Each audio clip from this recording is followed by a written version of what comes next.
नमस्कार, मैं रविश कुमार। बस दो बातें हैं जो दो लोग लड़ रहे हैं उनके बारे में राजनीतिक धारणा कैसी है और जिस बात को लेकर लड़ाई हो रही है वो बात क्या है। तो धारणा छोड़िए, बात पर जोर देते हैं। धारणा से इतनी आसानी से वैसे मुक्ति नहीं मिलेगी, फिर भी कोशिश होगी कि जो बात है उसी पर बात हो। ऐसा प्रतीत होता है कि दिल्ली में उपराज्यपाल और मुख्यमंत्री के बीच की लड़ाई अधिकार की लड़ाई है और अहंग की भी। संविधान या नियमों के प्रावधान में ऐसी लड़ाई की कल्पना पहले ही की गई है, इसलिए अगर विवाद हो गया तो आर्टिकल 239 A ब्रैकेट में 4 के तहत उपराज्यपाल इस मामले को राष्ट्रपति के पास ले जाएंगे और उनका जो भी फैसला होगा उपराज्यपाल अमल करेंगे। मंगलवार को दिल्ली के मुख्यमंत्री, उप मुख्यमंत्री और उपराज्यपाल ने राष्ट्रपति से मुलाकात भी की। बुधवार को केंद्रीय गृह मंत्री राजनाथ सिंह ने भी की और कहा कि उपराज्यपाल और मुख्यमंत्री आपस में से सुलझा लें। अब यह साफ नहीं हो सका कि राष्ट्रपति अपना मत देंगे या राजनाथ सिंह ने जो कहा वही राष्ट्रपति भवन का भी मत है। दोपहर 3 बजे राजनाथ सिंह राष्ट्रपति भवन से बाहर आकर आपस में सुलझाने की बात करते हैं और घंटे भर के भीतर राजनिवास से एक प्रेस रिलीज जारी होती है कि पिछले 4 दिनों में दिल्ली सरकार ने जितने भी ट्रांसफर पोस्टिंग के फैसले लिए हैं उन्हें रद्द किया जाता है, क्योंकि प्रधान सचिव और सचिव स्तर के अधिकारियों के मामले में फैसला लेने का अधिकार उपराज्यपाल का है। प्रेस रिलीज में लिखा गया है कि मुख्यमंत्री से सलाह कर अधिकारियों के बारे में फैसला उपराज्यपाल ही लेंगे। यह नहीं बताया कि मुख्यमंत्री से सलाह ली गई या फैसला रद्द करने के बाद बता दिया गया। पहले पूछना सलाह है या बाद में बताना सलाह है। वैसे मैं कोई सलाह विशेषज्ञ नहीं हूं। दिल्ली के उप मुख्यमंत्री मनीष सिसोदिया ने भी जवाबी पत्र लिखकर पूछा है कि किस नियम के तहत आपने ऐसा किया। साफ है कि केंद्रीय गृह मंत्री राजनाथ सिंह की सलाह दोनों पक्षों ने प्राइम टाइम शुरू किए जाने तक ना सुनी ना मानी। लेकिन बुधवार को सुबह मुख्यमंत्री केजरीवाल दिल्ली के अधिकारियों की एक बैठक बुला चुके थे, यह समझाने के लिए कि हम सब समझ लें कि संवैधानिक दायित्वों के अनुसार किस अफसर की भूमिका कहां से शुरू होती है, कहां से खत्म। मुख्यमंत्री ने अधिकारियों से कहा कि अगर मुख्यमंत्री या उपराज्यपाल के यहां से मौखिक या लिखित निर्देश आता है तो अधिकारी पहले अपने मंत्री को बताएंगे। जब तक मुख्यमंत्री या मंत्री लिखित तौर पर फैसला नहीं दे देते, सचिव या मुख्य सचिव फैसला नहीं देंगे। इसका मतलब है कि यह मामला दोनों आपस में नहीं सुलझा रहे हैं। अगर मुख्यमंत्री को पता ना हो और उनके मुख्य सचिव उपराज्यपाल के निर्देश पर फैसला दे दें तो क्या यह अपने आप में संवैधानिक संकट नहीं है? अगर ऐसी कोई संवैधानिक व्यवस्था है तो क्या उस पर विचार नहीं किया जा सकता? यह कहां लिखा है कि जो भी कमी होगी वो तभी दूर होगी जब दिल्ली को पूर्ण राज्य का दर्जा मिलेगा?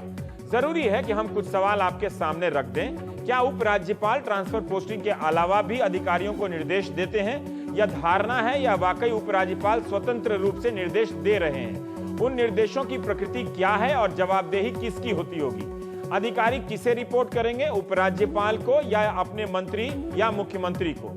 अगर ऐसा है तब तो IAS अधिकारियों को ही इस व्यवस्था से शिकायत होनी चाहिए कि उनका बॉस कौन है पता नहीं चलता।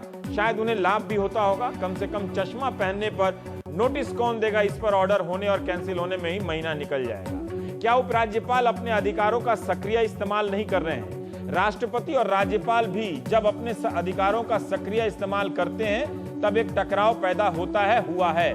2011 में ही जब गुजरात की राज्यपाल कमला बेनीवाल ने आर मेहता को लोकायुक्त नियुक्त कर दिया था, तब के मुख्यमंत्री मोदी ने विरोध किया कि बिना उनके सलाह के मुख्यमंत्री के सलाह के नियुक्ति कैसे हो गई। सुषमा स्वराज और अरुण जेटली ने राष्ट्रपति भवन तक मार्च भी किया था। इसलिए पूर्ण और अपूर्ण की बात नहीं है। एक नियुक्त प्रतिनिधि और एक निर्वाचित प्रतिनिधि के अधिकारों को सिर्फ संविधान के शब्दों से नहीं तौला जाए बल्कि परंपराओं के चश्मे से भी देखा जाए। परंपरा के अनुसार सभी मुख्यमंत्री और प्रधानमंत्री अपनी टीम का गठन करते हैं। वे किसी जूनियर को भी चोटी के पद पर बिठा सकते हैं और अपने चहेते को बार बार सेवा विस्तार देकर किसी को मुख्य सचिव बनने से रोक सकते हैं। प्रधानमंत्री मोदी नृपेंद्र मिश्रा को प्रधान सचिव को नियुक्त करने के लिए अध्यादेश ही ले आए। नुक्ताचीनी हुई, लेकिन सबने इस फैसले को स्वीकार किया कि ये उनका विशेषाधिकार है। अगर कोई नियम एक निर्वाचित मुख्यमंत्री के आड़े आता है तो क्या उसे बदलने के लिए अध्यादेश नहीं लाया जा सकता? इस साल जनवरी में जब एक महिला विदेश सचिव सुजाता सिंह के रिटायर होने में 7 महीने बाकी थे, तब उनकी जगह जयशंकर को नियुक्त कर दिया गया। सुजाता सिंह ने कहा कि मेरे हटाए जाने को सही ठहराने के लिए मेरी साख को ही खराब किया जा रहा है। उन्होंने इसके विरोध में इस्तीफा भी दिया। कहा जा सकता है कि प्रधानमंत्री को जयशंकर ज्यादा योग्य लगे होंगे, तो उसी तरह अगर अरविंद केजरीवाल को लगे कि फला सचिव योग्य नहीं है तो उन्हें वो मौका क्यों नहीं मिलना चाहिए। मुख्यमंत्री केजरीवाल ने शकुंतला गैमलिन पर सार्वजनिक आरोप लगाकर एक नई मर्यादा बना दी है। वे इस मामले को केंद्रीय अधिकारियों के पंचायत, कैट या कोर्ट क्यों नहीं ले गए। उपराज्यपाल को बताना चाहिए कि जब बिजली मंत्री से गैमलिन के खिलाफ आरोपों की जानकारी मिली तो उन्होंने किस आधार पर पाया कि आरोप गलत हैं। वैसे शकुंतला गैमलिन कार्यवाहक मुख्य सचिव के साथ साथ ऊर्जा सचिव तो आज भी हैं। उन्हें इस पद से केजरीवाल ने क्यों नहीं हटाया। क्या मुख्य सचिव बनकर वे रिलायंस को लाभ पहुंचाने वाले पत्र पर दस्तखत कर सकती थी? शायद नहीं। उपराज्यपाल के फैसले से पहले शकुंतला गैमलिन से यह कहलाना कि आप रेस से हट जाइए, क्या यह उचित कदम था? फर्स्ट पोस्ट ने लिखा है कि गैमलिन लगातार 20 साल से केंद्र और दिल्ली सरकार में पोस्टिंग के बहाने दिल्ली में है। इस रिपोर्ट में जिक्र है कि उन्होंने निरंतर उनकी पोस्टिंग के लिए कई नियमों को अनदेखा किया गया। इस पूरी प्रक्रिया में अनिंदो मजूमदार की क्या गलती है? उपराज्यपाल के फैसले के हिसाब से शकुंतला गैमलिन को चार्ज दिला दिया। मुख्यमंत्री और उपराज्यपाल की इस लड़ाई में एक अधिकारी किसकी माने, क्या यह किसी नियम में स्पष्ट है? खासकर उन नियमों में जिन्हें दिल्ली के अपूर्ण राज्य होने के संदर्भ में महान और शाश्वत बताया जा रहा है। दिल्ली सरकार ने उनके कमरे में ताला जड़ दिया। क्या यह तरीका सही है? एक दिन फैक्स मशीन और ईमेल भी ब्लॉक किया जाने लगेगा ताकि राजनिवास से कोई आदेश ही एंटर ना हो पाए। आखिर जब राष्ट्रपति के यहाँ मामला चला गया है तो उनके यहाँ से फैसला क्यों नहीं आ रहा है? क्या राष्ट्रपति को अब तक अपना निर्णय नहीं दे देना चाहिए था? एक निर्वाचित मुख्यमंत्री अपना अधिकारी नियुक्त नहीं कर सकता है तो वो मुख्यमंत्री क्यों है? नाम के लिए मुख्यमंत्री का चुनाव हो और काम के लिए उपराज्यपाल नियुक्त हो, क्या यह तर्कसंगत व्यवस्था है? प्राइम टाइम में हम इस पर भी बात करेंगे। हमारे साथ मिलिंद कोहली साहब हैं, प्रवक्ता हैं बीजेपी के। आशीष खेतान हैं, आप आम आदमी पार्टी के प्रवक्ता के तौर पर हैं यहाँ। विकास सिंह जी हैं, पूर्व एडिशनल सॉलिसिटर जनरल रहे हैं। और अभय कुमार दुबे जी हैं, राजनीतिक विश्लेषक हैं। नलिन, मैं आपसे जानना चाहता हूं कि राजनाथ सिंह ने आज कहा, गृह मंत्री जी ने, कि दोनों इस विवाद को आपस में सुलझा ले। कि अभी आईएएस एसोसिएशन की एक बैठक हुई है, इसमें फ्री एंड फ्रैंक डिस्कशन में डिस्कस हुए। सिर्फ पॉलिटिकल लीडर्स ने जो स्टेटमेंट्स दी थी सिर्फ वही नहीं डिस्कस हुई, मगर बाकी भी जो लोगों के साथ दूसरे लोगों ने ट्रीटमेंट की थी उसके भी कई केसेस सामने लाए गए थे। इस सारी डिस्कशन के बाद एक रेजोल्यूशन पास हुई है, जिसको आप कहें तो मैं पढ़ देता हूँ। उसमें सबसे पहले एक सरदार वल्लभ भाई पटेल ने जो कॉन्स्टिट्यूएंट असेंबली में ऑल इंडिया सर्विसेज के बारे में कहा था, उसको मैं रिपीट करता हूँ। आई टेल यू, ये सरदार वल्लभ भाई पटेल ने 10 अक्टूबर 1949 में जब इंडियन कॉन्स्टिट्यूशन बन रही थी तो ये कहा था, I tell you, do not quarrel with the instruments with which you have to work. It is a bad workman who quarrels with his instruments. Take work from them. Every man wants some sort of encouragement. Nobody wants to put in work when every day is criticized and ridiculed in public. If you, you will not have a united India if you do not have a good. Umesh Sehgal साहब हैं, पूर्व मुख्य सचिव हैं। 2 फैसला हुआ है कि दिल्ली में सिविल सर्विसेज बोर्ड का गठन होना चाहिए और ट्रांसफर पोस्टिंग का राजनीतिकरण आप नहीं होना चाहिए और आधारहीन आरोप नहीं लगाना चाहिए। नलिन साहब, मेरा आपसे सवाल था कि केंद्रीय गृह मंत्री राजनाथ सिंह जी ने कहा है कि दोनों आपस में मिलकर सुलझा लें। मुझे नहीं लगता कि दोनों ही पक्ष उनके इस सलाह पर अपील कर रहे हैं। क्या ये उनकी राय है या केंद्र सरकार की राय है या राष्ट्रपति की राय है? और दूसरा सवाल यह है कि इस मामले में जवाब दीजिए। मेरे पास तो इसका जवाब हो नहीं सकता। राष्ट्रपति जी क्या चाहते हैं वो तो खुद बताएंगे। तो राजनाथ सिंह ने जो कहा है कि दोनों मिलकर सुलझा लें, क्या हम ये माने कि वो ये कह रहे हैं कि दोनों की ही गलती लगती है, बेहतर है वो आपस में सुलझा लें? केंद्र सरकार इसमें नहीं पड़ना चाहती है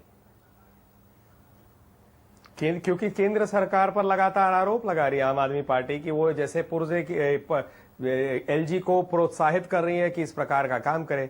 चलो मैं 1 सेकंड के लिए मान लूं कि ये राजनीतिक तौर से उनको ऐसा लगता है। 3 एमएलए के साथ क्या सरकार बनाएगी भारतीय जनता पार्टी? उनको 67 एमएलए मिले। ऐसा कभी आपने इस सिचुएशन कभी देखा है? पीछे हुआ नहीं है। ऐसा भी रहा है जब दिल्ली में भाजपा की सरकार रही है और केंद्र में कांग्रेस और वाइस वर्सा। लेकिन ऐसे टकराव की स्थिति क्यों नहीं आई? नहीं, ऐसे तब भी टकराव नियुक्त व्यक्ति थे, तब भी चुने हुए साहब, व्यक्ति। आप जानते तो हैं कि इसीलिए हमारे एक देश मिनट। के इतिहास में जहां पूर्ण राज्य है, जहां राष्ट्रपति तक रहे हैं, वहां भी इस तरह के विवाद हुए हैं। सबने अपने अपने अधिकारों का अतिक्रमण किया है या उस पर 10 तरह की राय रही है। थोड़ा सा अगर आप सुन लेंगे, हाँ, जितना आपने लंबा शुरू में कहा रवीश जी, उससे बहुत कम समय लूंगा। मैं पूरी सिचुएशन कर देता हूं। दिल्ली आधा राज्य नहीं है, पूरा राज्य तो है ही नहीं। दिल्ली एक यूनियन टेरिटरी है। आर्टिकल 239 चैप्टर 8 के तहत वहीं से स्टार्ट होता है यूनियन टेरिटरीज। तो दिल्ली को पहले आप देखिए यूनियन टेरिटरी के रूप में। ये आधा राज्य नहीं है, कोई आधा राज्य हमारे संविधान में है नहीं। यूनियन टेरिटरी को एडमिनिस्ट्रेटर चलाता है। एडमिनिस्ट्रेटर का नाम है लेफ्टिनेंट गवर्नर। पौंडीचेरी में भी यही व्यवस्था है, कभी आपने टकराव देखा नहीं। नेक्स्ट आइए ट्रांसफर पोस्टिंग की जो विशेष बात है, बाकी छोड़ देते कम इस प्रकार की थोड़ी नहीं, इस प्रकार क्या होता है? रैली में इस प्रकार उस प्रकार की बात नहीं करना। नलिन साहब, मैं ये जानना चाहता हूं कि ये बात हम पॉइंट पर रहना चाहते हैं। मैं अपनी बात पूरी कर लूं, ये तो कौन सी व्यवस्था है? जहां लेना चाहे आप ले लीजिए। ठीक है, आप पूरी कर आपको लीजिए। वो व्यवस्था ही समझा रहा हूं, क्योंकि रवीश जी मैं बड़ा क्लियर हूं, मुझे क्या कहना है, उसके बाद आप 5 सवाल पूछ लीजिए। ठीक है। तो मैंने आपको पहले ही समझाया कि, और बताया, समझाया नहीं बताया कि यूनियन टेरिटरी है दिल्ली, स्टेट नहीं है। सेकंड आ जाते ट्रांसफर पोस्टिंग को। आप प्लीज स्टेट लिस्ट 2 जो है कॉन्स्टिट्यूशन की, संविधान की, उसके एंट्री 41 को देखिए। जो अधिकार स्टेट के पास होता है, एंट्री 41 क्लियरली है state public service commission, state police, state civil service. Delhi में दोनों ही नहीं है, दिल्ली में ऑल इंडिया सर्विस है। तो बेसिकली ना यहां पर एक स्टेट पब्लिक सर्विस कमीशन है, तो अधिकार कहां से आ रहे हैं? अब आ जाते हैं नेक्स्ट, और आगे बढ़े तो 3 ऐसे चीजें हैं जो एक्सक्लूडेड है दिल्ली से, लॉ एंड ऑर्डर, पुलिस और लैंड। ये तो क्लियरली ही नहीं है दिल्ली सरकार के उसमें। अब वापस जब आते, जब पोस्टिंग्स क्लियरली केंद्र सरकार के दायरे में आते, तो क्या केजरीवाल जी ने दिया? 3 घटनाएं हैं। पहली घटना है कि मनीष सिसोदिया जी के सिग्नेचर है फाइल पे कि शकुंतला गैमलिन या परिमल राय, उनके सिग्नेचर्स है, उसका मतलब कंसल्टेशन प्रोसेस। उसमें आप खुद ही परिमल राय पीछे हट जाते, शकुंतला गैमलिन आती हैं फॉर अ टर्म 10, 12, 14 दिन के लिए। क्यों वो सिचुएशन पैदा हुई? क्योंकि के शर्मा लीव पे हैं। अब के शर्मा वापस नहीं आना चाहे, वो उनका अधिकार है, आए तो ये सिचुएशन खत्म हो गई। इसके लिए वो उनको पब्लिकली डिराइड करते हैं, रिलायंस विलायंस कहते हैं। क्या राजेंद्र कुमार जो उन्हीं के, केजरीवाल जी के प्रिंसिपल सेक्रेटरी है, क्या पावर सेक्रेटरी रहते हुए उन्होंने कंफर्ट लेटर नहीं दिया वही रिलायंस कंपनियों को? तो इस प्रकार की क्यों आप करते हैं सिविल सर्विस के साथ? इस पे बात पब्लिकली एक महिला मेरा को आपके सवाल जो पॉइंट नंबर 2 था, उस पे एक काउंटर क्वेश्चन है। मैं एक मिनट, मैं समझा रहा हूं सिविल सर्विस पे ही पूरी कहानी आज। और आप जाते हैं सुप्रीम कोर्ट में और कहते हैं कि मुझ पे डेफेमेशन ना हो, लेकिन आप एक पब्लिक रैली में, पॉलिटिकल रैली में, ये धारणा है, इस पॉइंट पर नहीं आएंगे।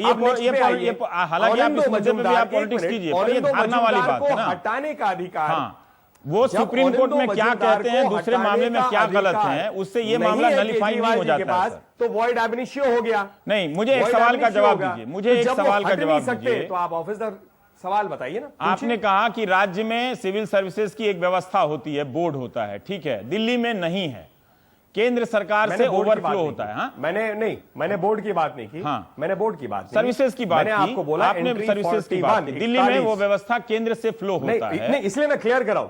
देखिए, दोनों चीजें अलग है।